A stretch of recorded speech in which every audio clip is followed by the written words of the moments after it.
สวัสดีครับเอฟซีพ่อเยการสุภูสุคนเกษตรกรชาวนาทั่วราชอาณาจักรแจ้งข่าวในส่วนของเกษตรกรชาวนาท่านสสชัชวาลแพทย์ยาไทยเพิ่นแจ้งข่าวมาพี่น้องเพิ่นว่าเงินไร่ละพันเอาเรื่องเงินไร่ละพันกับเงินไร่ละ2,000นี่นะเป็นอันว่าเรื่องผลประโยชน์ของพี่น้องเกษตรกรชาวนาไทยนี่ล่ะเพิ่นว่าเพิ่นติดตามให้บ่ว่าจะเป็นข้าวหน้าปังไร่ละพันบ่เกิน10ไร่แล้วก็ยังบ่พอยังมีเพิ่นว่าได้ติดตามแล้วก็ได้ท่วงถามรัฐบาลว่าทางกระทรวงเกษตรและสหกรณ์ทั้งผู้มีส่วนเกี่ยวข้องกับนบขแล้วก็กระทรวงพาณิชย์เนาะเพิ่นถามว่าจะมีแนวทางนโยบายปี68/69มีนโยบายแบบไหนช่วยเหลือพี่น้องเกษตรกรชาวนารองรับไว้บ่ถามนี่ตั้งแต่รอบที่1ผ่านไปก็บ่ได้คำตอบรอบที่2ถามอีกก็บ่ได้คำตอบรอบที่3เพิ่นก็ถามอีกก็บ่ได้คำตอบฮอดรอบที่4รอบที่4นี่ทวงถามไปทั้งเงินไร่ละพันที่ว่ารับปากว่าจะให้จะให้เกษตรกรชาวนาเขานาปังแล้วก็มาตรการชะลอการขายเขาก็คือประกันยุ่งช้างนี่เนาะว่าจะมีให้ชาวนาบ่รอบที่4ถามไปจนฮอดมื้อนี้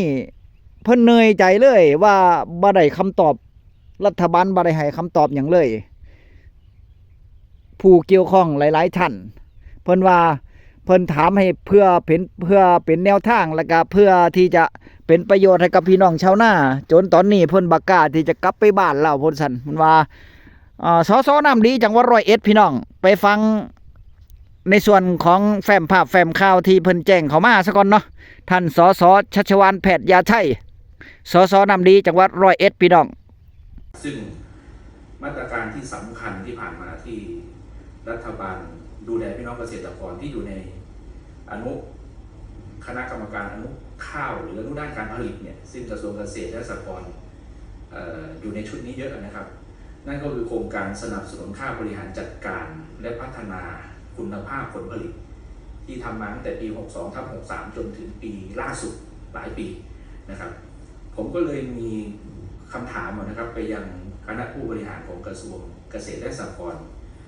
เนื่องด้วยข้อห้ามด้านเรื่องด้วยมติครม.ตั้งแต่วันที่ 21 พฤศจิกายน 2566 เนี่ยซึ่งห้ามหน่วยงานหลักของรัฐดำเนินการช่วยเหลือเกษตรกรโดยตรงในรูปแบบเชิงอุดหนุนชดเชยหรือการประกันราคาสินค้าเกษตรเนี่ยแล้วทีนี้ถ้าเป็นอย่างนี้ในปีการผลิต68/69ในปีนี้เนี่ยทางนบข.หรือว่าอนุด้านการผลิตที่ฝ่ายบริหารทั้งของกระทรวงเกษตรและสหกรณ์กำกับดูแลจะมีมาตรการในการช่วยเหลือพี่น้องเกษตรกรชาวนาหรือไม่นะครับและก็จะใช้งบประมาณในส่วนใดนะครับเพราะที่ผ่านมาเท่าที่ผมศึกษาดูก็จะเป็นงบเงินกู้จากธกส.และเป็นไปได้หรือไม่ครับว่าในอนาคตเนี่ยเราจะปรับงบประมาณส่วนนี้มาเป็นงบประจำของทางกระทรวงเกษตรและสหกรณ์เลยนี่คือประเด็นที่1ในเรื่องของมาตรการช่วยเหลือด้านการผลิตเรื่องข้าวนะครับสั้นๆก็คือไร่ละ 1,000 บาทเนี่ยสรุปแล้วเนี่ยมันจะยังมีอยู่หรือเปล่านะครับถ้าท่านยังตอบไม่ได้ผมเข้าใจครับเพราะมันใช้เงินจำนวนมากในฐานะที่ท่านเป็นข้าราชการฝ่ายปฏิบัติการเนี่ยท่านมีแนวคิดอย่างไรเห็นอย่างไรนะครับอยากให้ช่วยชี้แจงผมก่อนนะครับเพราะเรื่องนี้มันสำคัญนะครับยิ่งโดยพื้นที่ผมเนี่ยทุ่งกุลาร้องไห้เนี่ยเรามีแต่ข้าวแล้วก็วัวตอนนี้ตกต่ำทั้งคู่นะครับข้าวก็ทำได้แค่ครั้งเดียวแล้วเป็นนาข้าวที่นอกระบบชลประทานด้วยซ้ำไร่ละ1 ตันเนี่ยไม่มีหรอกครับที่นั่นเต็มที่ก็300-400 กิโลกรัมต่อไร่มีบางปีเท่านั้นปีที่ผ่านมาได้60 กิโลกรัมเพราะว่าน้ำดี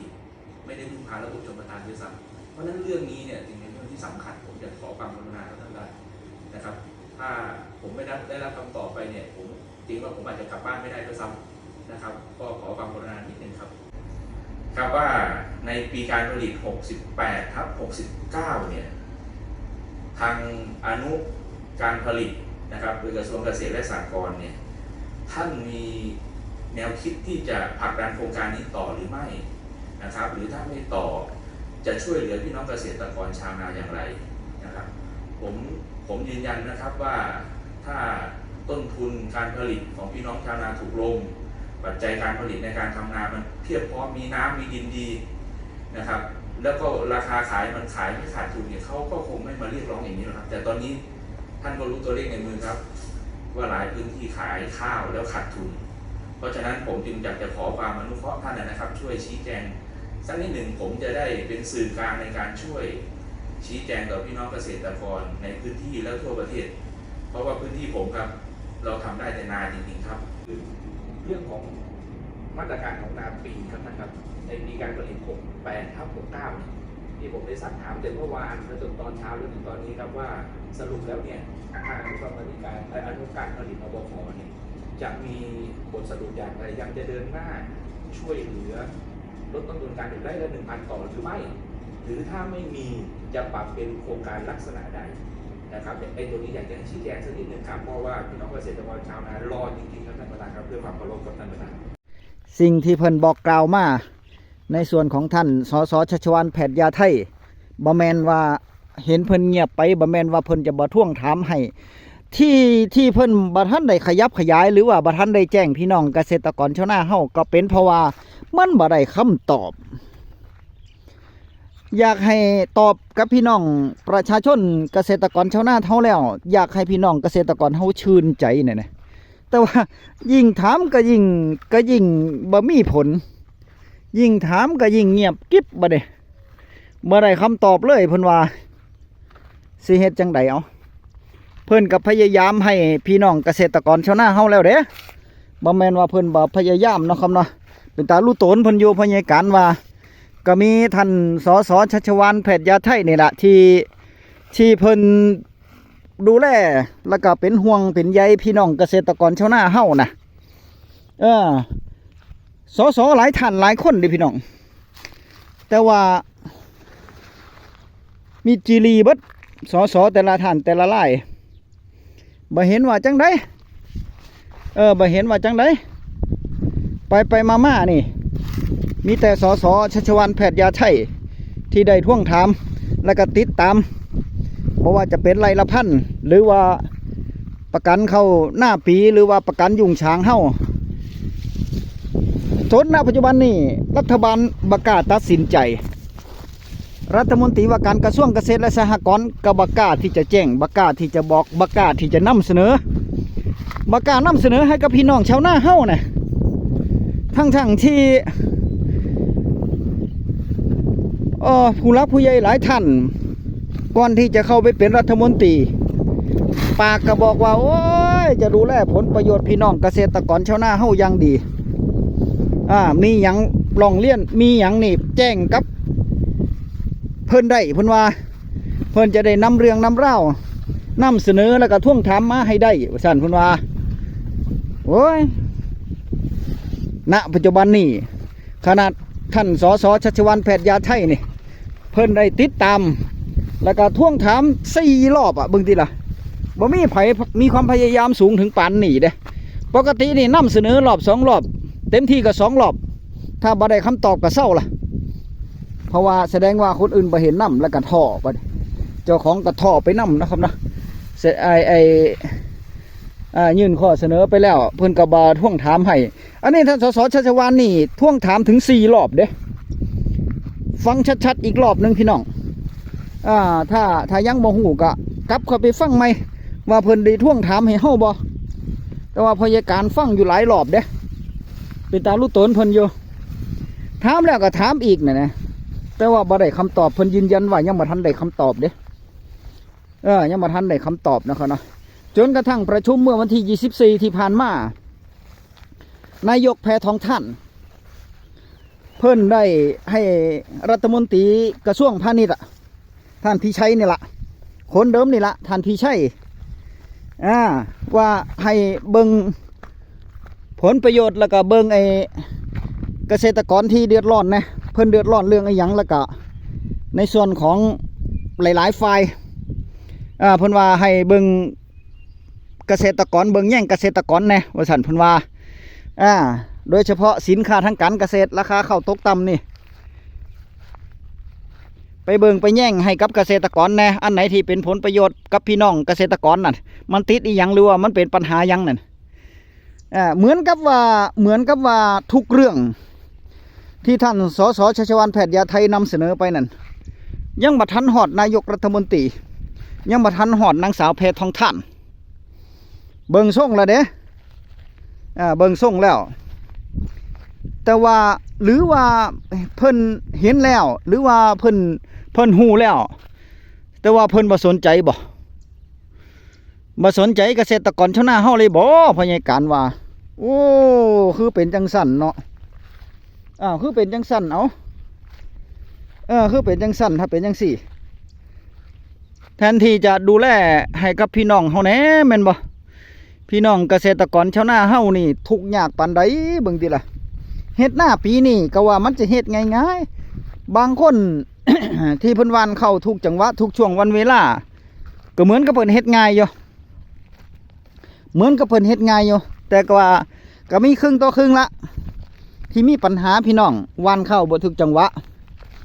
หว่านเข้าบ่ทุกช่วงวันเวลาตอนนี้ไผหว่านก็ย่านเข้าหัวงอกเด้ตอนนี้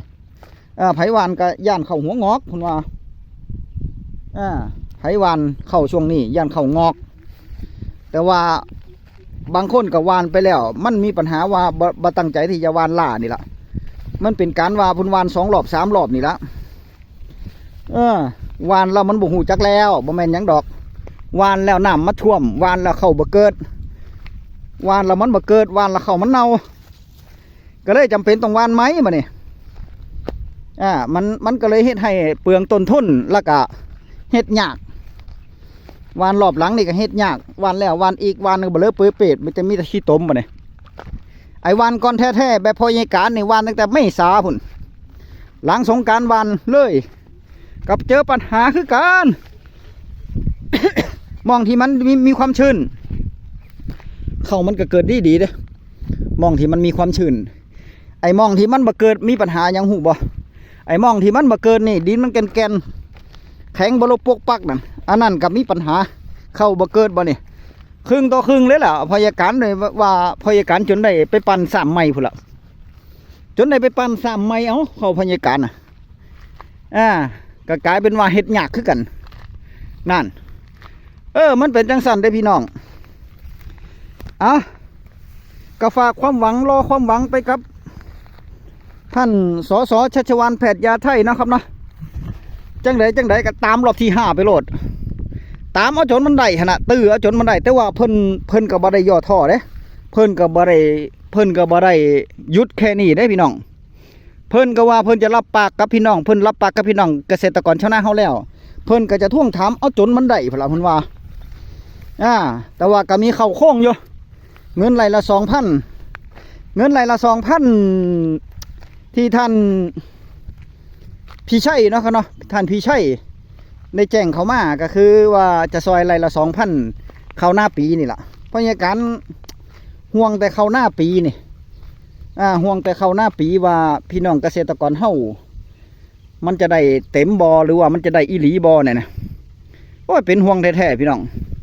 อยากให้มันได้นะครับนะอยากให้เกษตรกรเฮามันได้เพราะว่ามันต้นทุนมันสูงราคาเข้าปีนี้แห้งโอ้ยพี่น้องเอ้ยอย่าไปลงทุนสูงเด้ออย่างที่พยาการได้ชี้แจงไว้อย่างพอดีพยาการได้แจ้งไว้ตั้งแต่ทีแรกเนาะอย่าไปลงทุนสูงเด้อต้นทุนน่ะต้นทุนเฮาเนี่ยพยายามระมัดระวังเด้อเพราะว่าราคาเข้าเพิ่นก็แจ้งมาแล้วเนาะแจ้งลงหน้ามาเลยว่าราคาเข้าปี68/69เลยอย่าคาดหวังว่ามันจะสูงเลยนะปีกายข้าวหอมมะลิ105ก็ถือว่าโอเคอยู่เด้อทั้งข้าวสดทั้งข้าวแห้งเนาะครับนะณปัจจุบันนี่ก็ตันละ15,000-16,000อยู่ราคาข้าวหอมมะลิ105แต่ว่าข้าวเหนียวราคาต่ำข้าวเหนียวราคาต่ำราคาบ่ได้ปลูกข้าวหอมมะลิ105เด้อถึงแม้ว่าข้าวมันจะบ่ได้ไร่ละตันกระสังมันเป็นราคาอยู่จังไดก็ฝากไปถึงท่านสสชัชวาลแพทยาไทย สสน้ำดีนะครับเนาะสสน้ำดีที่เพิ่นได้ติดตามไม้เฮ้าไร่ละพันนี่ละติดตามต่อไปเกษตรกรชาวนาทุกๆคนทั่วประเทศก็เป็นกำลังใจให้กับพี่ท่านสสชัชวาลอยู่แล้วร่วมกันส่งแรงเชียร์แรงใจให้ท่านสสชัชวาลแพทย์ยาไทยเนาะครับเนาะที่เพิ่นอุตสาห์ได้เป็นปากเป็นเสียงเป็นกระบอกเสียงให้พี่น้องเกษตรกรชาวนาไทยทั่วประเทศเอาไร่ละ 2,000 ให้มันได้แล้วก็อีกอย่างหนึ่งก็คือประกันราคาข้าวให้มันได้นะครับนะประกันยุงช้างเนี่ยแหละชะลอการขายข้าวถ้าจะให้ดีประกันข้าวไปนํประกันราคาข้าวไปนํเฮ็ดให้มันเสร็จสับไปเลยปีหน้านี่เอาข้าวหน้าปีเฮ็ดให้มันได้ชาวเกษตรกรจะได้ขายตันละ 12,000 จนได้อย่างหน่อย 12,000ราคาข้าวสดราคาข้าวแห้งก็ตันละ 15,000จังซี่นี่มันถึงจะมีความสบายใจนะครับเนาะเฮ็ดหน้าก็สบายใจเฮ็ดหน้าแบบมีความสุขแน่มองไหนที่มันห่างคลงคงเคงก็มีกำลังใจที่จะไปสร้างไปอย่างได้พี่น้องมีกำลังใจที่จะไปสร้างหลังกงก็สร้างมั่นแหละเห็นบ่พี่น้องเกษตรกรชาวนาส่วนมากนี่หลังกงบัดหลังสู้ฟ้าหน้าสู้ดิน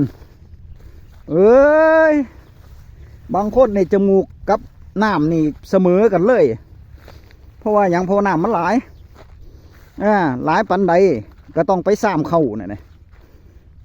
ซ้ำเข้าก็อันตรายเด้อเบิ่งดีๆตอนนี้เข้ามันสูงแล้วก็ระมัดระวังหางเข้าปลายเข้านะมันจะจี้ตาเอาถ้าใส่แว่นตาหรือว่าใส่อย่างใดก็ใส่นะครับเนาะป้องกันไปใบเข้าต้นเข้ามันจี้ตาเอา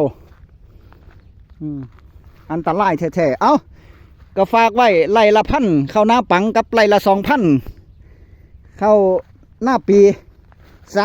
ธุขอให้มันได้นะครับเนาะเป็นกำลังใจให้กับท่านสสชัชวาลแพทย์ยาไทยแล้วก็